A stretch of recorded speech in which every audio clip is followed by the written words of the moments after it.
Bonsoir à tous. Dans cette vidéo, je vais vous faire un petit tuto à la demande de Patrick Sorel. Un tuto qui va vous expliquer comment régler vos plages de stick sur une radio, ici sur une radio FlySky FS I6, que voici, une grande classique que beaucoup de débutants utilisent. Donc je vais vous montrer comment on règle les plages, car il y a beaucoup d'erreurs et beaucoup de soucis là-dessus. C'est pas forcément évident quand on débute ou quand on connaît pas ces radios pour manipuler, puis en plus ça porte des noms différents selon les modèles. Ce qu'on appelle normalement les endpoints, mais ça peut être aussi les limites, les plages ou d'autres dénominations selon les radios. Et je vais vous expliquer également le fonctionnement des subtrims.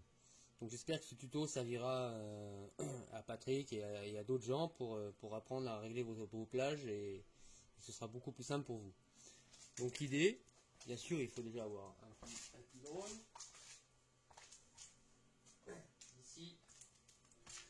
Ici c'est un petit snapper 7. Et Patrick n'arrivait pas à régler ses plages de stick correctement. Et du coup, il n'arrivait pas à l'armer parce que ça allait trop bas ou c'était trop haut sur les plages de throttle. Et du coup, ça voulait pas s'armer. Donc, la première chose à faire, c'est évidemment de binder la machine après la radio. Hein, donc selon le modèle que vous avez de récepteur, etc., je vous invite à vous référer à la notice ou à faire une recherche sur Google. Ce sera en général toujours indiqué la façon de binder le récepteur à votre radio. Voilà, donc je vais brancher à l'ordinateur et on va passer au paramétrage.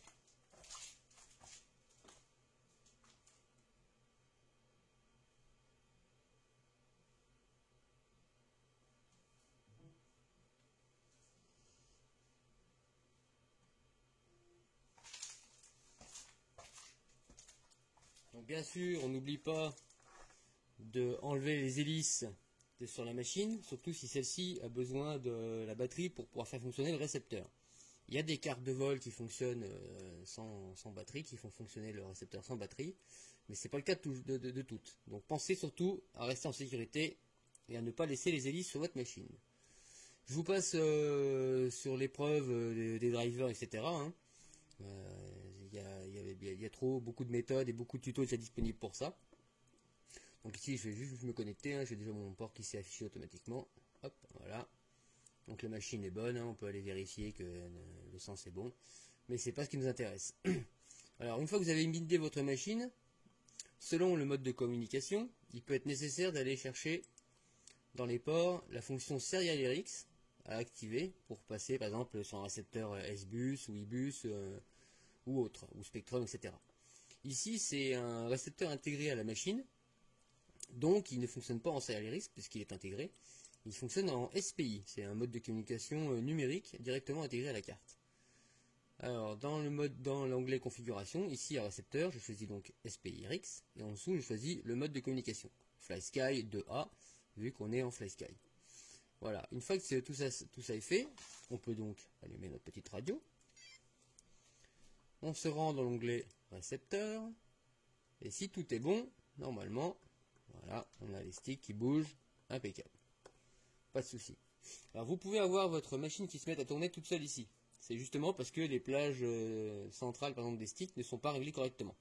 Ici on a de la chance, c'est à peu près le cas, on a 1501, 1500, 1500. Comme il faut être à peu près à 1500, c'est cool.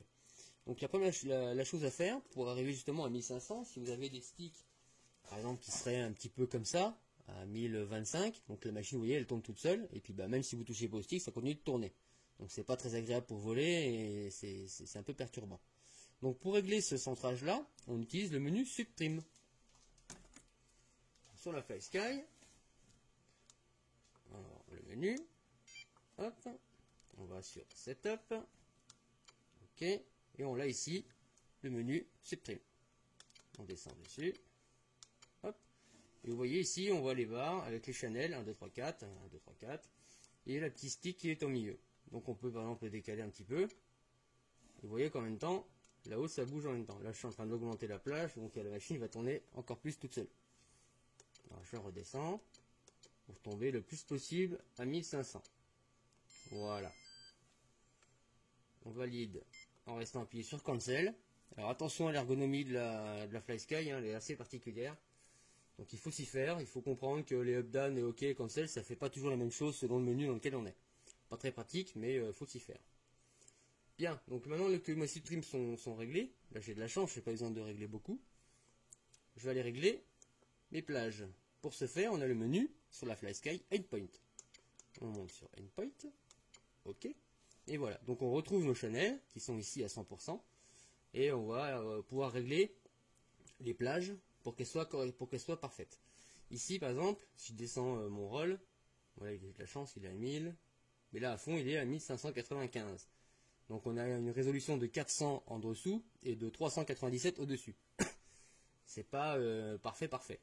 Donc pour obtenir une plage, un stick minimum à 1000 ou un petit peu en dessous de 1000, et à 2000 ou un petit peu au-dessus de 2000, on ajuste le endpoint.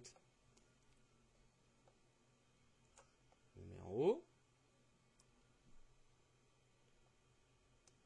Et je vais augmenter un petit peu la plage, voilà, pour passer au-dessus de 2000.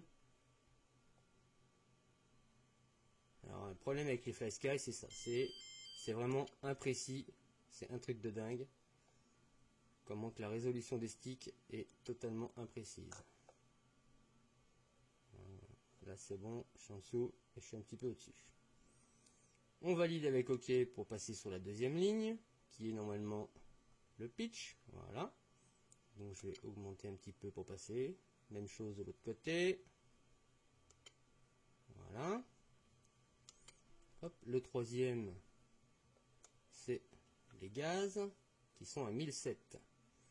Donc on va augmenter la plage pour passer en dessous de 1000. Voilà, je pousse le stick en haut. J'augmente pour atteindre les 2000. Voilà. OK. Le yo. Alors attention avec le yo. Si vous n'avez pas encore réglé de mode dans les interrupteurs pour pouvoir armer votre machine, je vous conseille de faire d'abord le yo bas et après le yo, ou d'ailleurs d'abord les dérégler carrément un mode ou de laisser un peu de throttle quand vous réglez votre yo. Parce que si vous n'avez pas réglé d'interrupteur, en mettant le yo à droite à fond, votre machine va s'armer. Donc attention, pensez bien aux hélices, etc. quoi. Normalement, ça l'avantage avec Betaflight dans les dernières versions, c'est censé ne pas s'armer quand c'est connecté à Betaflight en même temps. Mais attention quand même, on peut avoir des surprises. Alors, mon yo, donc un petit peu bas là par contre, je vais descendre un peu. Voilà. J'augmente un petit peu. Voilà. Ok. Alors, pour valider, maintenant qu'on a fait nos réglages, il faut surtout pas appuyer sur OK. Si vous restez appuyé sur OK, ça va vous remettre les plages à 0. Il faut rester appuyé sur Cancel. Voilà. On peut rentrer dedans, on vérifie, nos valeurs n'ont pas bougé. On peut Cancel. Attention, hein, voilà, c'est des petites manipulations qui sont un petit peu compliquées. À partir de là, qu'on a nos plages qui sont correctes, on peut maintenant ajuster ici le manche en bas. La valeur manche en bas, donc ici on est à 1000, on pourrait mettre 1000. Mais 1000 c'est trop juste. Comme les sticks, ils ont tendance à avoir un petit peu de jeu, il suffit que votre stick il soit comme ça, alors qu'il a bougé d'un petit millième de millimètre. On se retrouve tout de suite avec 1002, 1015, etc. Donc on aurait des soucis pour armer, parce qu'on serait un petit peu trop haut. Mais mettre trop haut, d'origine c'est 1050, ça crée un petit creux dans les sticks. Partout, hein, évidemment. Hein. Ça ne fait pas que sur le manche du throttle, ça fait sur tous les manches. Donc ça peut créer un petit creux. Donc pour réduire ce petit creux, on peut baisser la valeur ici. Par exemple, moi je mets 1030, des fois 1020, en laissant une petite marge quand même. Et au manche en haut, évidemment, comme on a réglé 2000, on se met ici à 2000. Pour le neutre, on ne touche pas. En ce qui concerne le deadband, ça permet par exemple quand vos sticks sont imprécis, que quand vous les lâchez, ils ne reviennent pas tous à 1500. Bon là on a de la chance, ça revient tout à 1500. Mais des fois il y a des radios qui ont des petits jeux dans les sticks, et du coup elles se mettent à par exemple à 1503 ou 1497, etc. En ajoutant un peu de deadband, par exemple ici de 3, on crée un creux entre 1497 et 1503. Ce qui fait que quand on a le stick qui fait ça là, entre ces deux petites valeurs, il ne se passera rien sur la machine. Vous voyez que la machine, elle ne bouge pas si je bouge un petit peu mes sticks. Ou à peine. Parce que je bouge un peu plus. Ou par exemple, ou pour les gens aussi qui tremblent. Ceux qui tremblent beaucoup, par exemple en race, qui ont tendance à faire comme ça, ils peuvent mettre un peu de deadband, ça peut les aider à être plus stables sur le centre des sticks. Donc voilà, l'ensemble est réglé. On pourrait maintenant, si on veut, sortir de la radio, hop, du menu, tac. on va se mettre sur les modes. Donc là on va les régler. Donc Patrick a déjà fait ses réglages, hein, armement, mode de vol, beeper, voilà, etc. Donc on passe dans l'onglet moteur. On active la petite cage, je comprends les risques. N'oubliez pas d'enlever les hélices.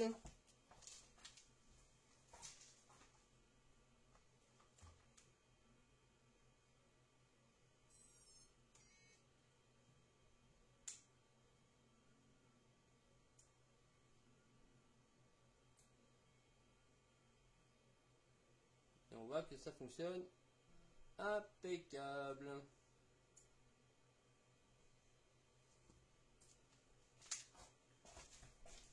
Hop.